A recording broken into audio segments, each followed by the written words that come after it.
సంపాదకులు తెలకపల్లి రవి గారు సిద్ధంగా. రవి గారు నమస్తే సార్. నమస్తే వర్మ సార్, మార్కాపురంలో పవన్ ఫైర్, సినీ డైలాగులు నిజ జీవితంలో బాగుండవు, మళ్ళీ అధికారంలోకి ఎలా వస్తారో చూస్తామంటూ వైసీపీకి సవాల్ విసురుతున్నారు. 15 సంవత్సరాలు ఎందుకు కొనసాగాలో కూటమి ఆయన వివరించారు. చాలా రోజుల తర్వాత ప్రజల ముందు బహిరంగంగా ఆయన ఇలాంటివి మాట్లాడారు. మొన్న వార్షికోత్సవం మినహాయిస్తే రాజకీయ ఇది పెద్దగా లేదు కదా. సో ఆయన ముఖ్యంగా చెప్తుంది ఏంటంటే, ఒకటి నీళ్లు లేవు మార్కాపురం ప్రకాశం జిల్లా విషయాలు చెప్తూ, సినిమా డైలాగులు సినిమాలోనే బాగుంటాయి, బయట బాగుండవు. ఇది గతంలో చెప్పిన డైలాగే. ఇంకోటేమో తన డైలాగ్ కూడా మళ్ళీ వినిపించాడు. చూడబ్బాయి, నేను సింహం లాంటి, కాకపోతే అది గడ్డం గీసుకోవద్దు, నేను గీసుకుంటాను అని అన్నాను. నేను సినిమాల్లో అంటాము, సరదా కోసం అంటాము, గడ్డం గీసుకోకపోతే ఏం బాగుంటుంది, కాబట్టి గడ్డం గీసుకుంటాము. సినిమా డైలాగులు సినిమాల్లోనే తప్ప ఈ రపారప నరుకుతాము, కోస్తాము ఇట్లాంటివన్నీ కుదరవు. ఈ రౌడీయిజం వీటన్నిటికీ నేనేం భయపడను. అయినా చేయాలంటే మీరు మళ్ళీ రావాలి కదా. ఇది సెకండ్ థింగ్ అనమాట. కాబట్టి రారు, వచ్చే అవకాశం లేదు. ఎలా వస్తారు? అలా బాగా చేస్తుంటే ఇంతకుముందే వచ్చేవాళ్ళు కదా, 11 సీట్లకి ఎందుకు పడిపోతారు? కాబట్టి పడిపోయిన వాళ్ళు మళ్ళీ ఏదో వచ్చేస్తున్నట్టు మేము అది చేస్తాం, ఇది చేస్తాం, కేసులు పెడతాం, ఇవన్నీ మీరు బెదిరిస్తున్నారు అని ఒక విధంగా చెప్పాలంటే వైసీపీ మధ్య దూకుడుగా ఉంది, ఎదురుదాడి చేస్తుంది అంటున్న నేపథ్యంలో వాళ్ళకు ఒక గట్టి జవాబు, స్ట్రాంగ్ కౌంటర్ ఇవ్వాలని చెప్పి పవర్ స్టార్ భావించినట్టుగా కనిపిస్తుంది. దానికి కొంచెం సినిమాటిక్ టచ్ కూడా ఆయన ప్రకాశం జిల్లాలో ఇచ్చారు. మళ్ళీ చెప్పారు, ఎప్పుడు చెప్తున్నట్టుగా, విద్వేషం అనేది నాకెప్పుడు లేదు, వ్యక్తిగత విద్వేషం. ఇంకో 2 ముఖ్యమైన విషయాలు చెప్పారు. రాకూడదు, రారు సులభంగా అని చెప్తూనే రాకుండా ఉండాలి కాబట్టి 15 ఏళ్ళు కూటమి ఉండాలని నేను చెప్తున్నానని కూడా చెప్పారు. అంటే కూటమి 15 ఏళ్ళు కలిసి ఉండకపోతే మళ్ళీ అదొక సమస్య ఉందని దాదాపు ఆయన మధ్య సూటిగానే చెప్తున్నారు. అప్పుడు కూడా నేనే జగన్ను అడ్డుకోవడం కోసం, కూటమి ఐక్యత, దీనికోసం నేను ప్రయత్నం చేశాను. ఇలా చేసేటప్పుడు సమస్యలు వస్తుంటాయి. కానీ నాకు నా పార్టీ కంటే, కూటమి కంటే, ప్రభుత్వం కంటే కూడా రాష్ట్రం క్షేమం ముఖ్యం. కాబట్టి తర్వాత 15 ఏళ్ల పాటు మనం కలిసి ఉండాల్సిందే. పార్టీ వాళ్ళు ఎవరు తొందరపడకండి, మనకి ఇది అది రాలేదు లేదా ఇంకొకటి అని కాదు, మనకు రాష్ట్రం ముఖ్యం, పార్టీ కంటే రాష్ట్రం ముఖ్యం అనే ఒక ముఖ్యమైన సందేశం జనసేనాని ఇక్కడ ఇస్తున్నారు.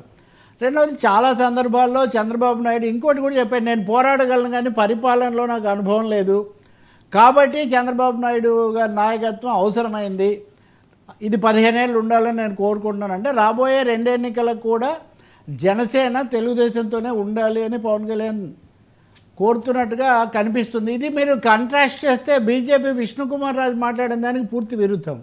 అంటే రాజకీయంగా చూస్తే ఆయన కూడా శాసనసభ పక్ష నాయకుడే, మంత్రివర్గంలో లేరు, కానీ ఆ పార్టీ రాష్ట్ర నాయకుడే కదా శాసనసభ నాయకుడు. అంటే ఆయన మెయిన్ లేకపోతే మీరు లేరు, మీరు ఈ విషయం గుర్తించట్లేదు, మీరు మమ్మల్ని పరిమితం చేస్తున్నారు అని బీజేపీ వాళ్ళు చెప్తూ ఉంటే, ఇక్కడ పవన్ కళ్యాణ్ మాత్రం ఆయన చెప్తుంది ఏంటంటే, మనకు స్థానాలు వచ్చాయా లేదా ఇంకొకటి ఆవేశపడకండి, యువతకు నేను ముఖ్యంగా చెప్తున్నాను. అంటే తన యంగ్ ఫ్యాన్స్ కొంచెం అసంతృప్తిగా ఉన్నారు. జనసేనకు సంబంధించింది ఆయన దృష్టిలో ఉండాలి.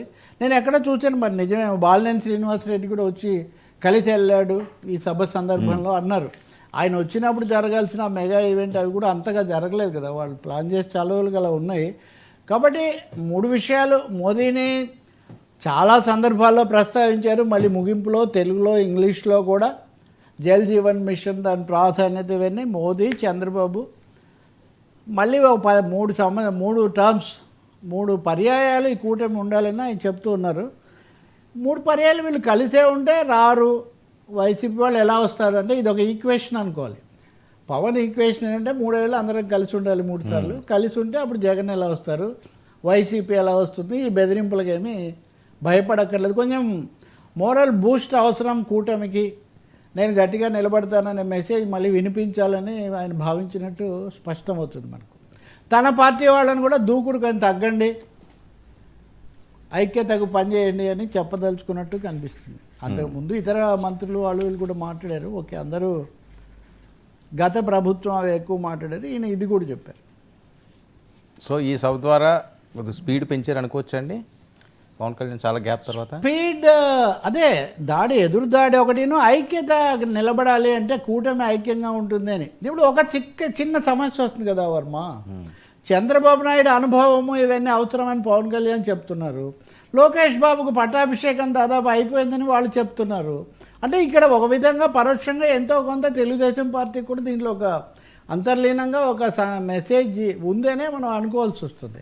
కానీ ఐక్యతకైతే కట్టుబడి ఉంటాను నేను. ఓకే, నా ఉద్దేశంలో చంద్రబాబు ఉండాలి, కానీ ఐక్యంగా కూడా ఉండాలి.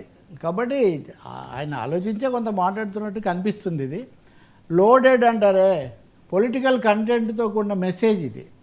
తమ వాళ్ళని మటుకు తగ్గండి, కొంచెం సినిమా డైలాగులతో రెచ్చిపోకండి.